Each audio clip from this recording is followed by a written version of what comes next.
বিসমিল্লাহির রহমানির রহিম। সুপ্রিয় দর্শক, আমি আজকে যে রেসিপিটা শেয়ার করছি এটা হচ্ছে মুগ ডাল রান্নার রেসিপি। রুই মাছের মাথা দিয়ে আমি রেসিপিটা শেয়ার করছি। মুগ ডাল আমরা বিভিন্ন জনে বিভিন্নভাবে রান্না করে থাকি, আর এটা খেতে কিন্তু অসাধারণ। সাদা ভাতের সাথে অথবা রুটি পরোটার সাথে পরিবেশন করা যায়। তো আজকে আমি আমার রেসিপিটা শেয়ার করছি, আশা করছি ভালো লাগবে। দর্শক, আমি রেনিস কিচেন থেকে বলছি। আসসালামু আলাইকুম। চলুন দেখে নেওয়া যাক মূল রেসিপিটি। আমি ডাল রান্নার জন্য এখানে মাঝারি সাইজের একটা রুই মাছের মাথা নিয়েছি, একটা লেজ নিয়েছি, আর একটা পেটির অংশ নিয়েছি। যাই হোক, রান্নার সুবিধার্থে আমি মাথা আর মাছগুলো ছোট ছোট টুকরা করে নিলাম। আর মাছটা প্রথমে আমি রান্না করে নেব এক মুঠো পেঁয়াজ দিয়ে। আর মশলা অ্যাড করে দিচ্ছি মরিচের গুঁড়া, ধনিয়া জিরের গুঁড়া, মাছের মশলা দিয়েছি, আর লবণ হলুদ স্বাদ মতো দিয়েছি।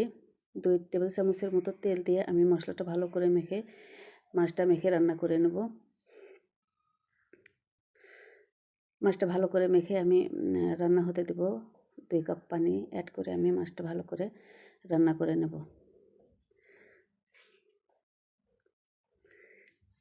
আর এদিকে আমি রান্নার জন্য ডাল নিয়েছি, ছোট কাপে 1 কাপ মুগের ডাল। ভালো করে আমি ধুয়ে নেব।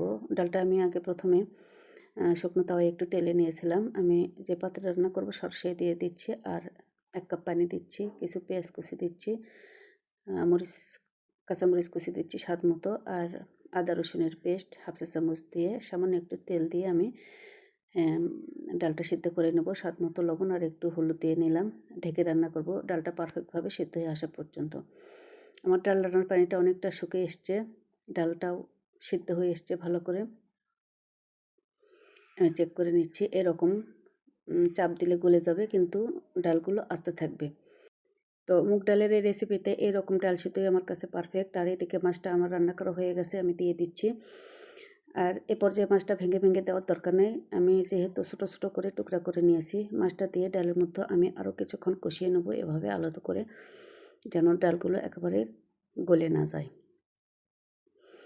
আর ফাইনালি আমি পানি অ্যাড করে দিলাম। এটা হচ্ছে গরম পানি দিলাম। যে পাত্রে আমি মাছ রান্না করেছিলাম, আমি ঢাকনা দিয়ে কিছুক্ষণ রান্না করে নেব লো হিটে রেখে। আর এ পাশে চুলার অপর পাশে আমি একটা বাগার তৈরি করে নেব। পরিমাণ করে তেল দিয়ে 2টো শুকনো মরিচ একটু ভেজে নিলাম।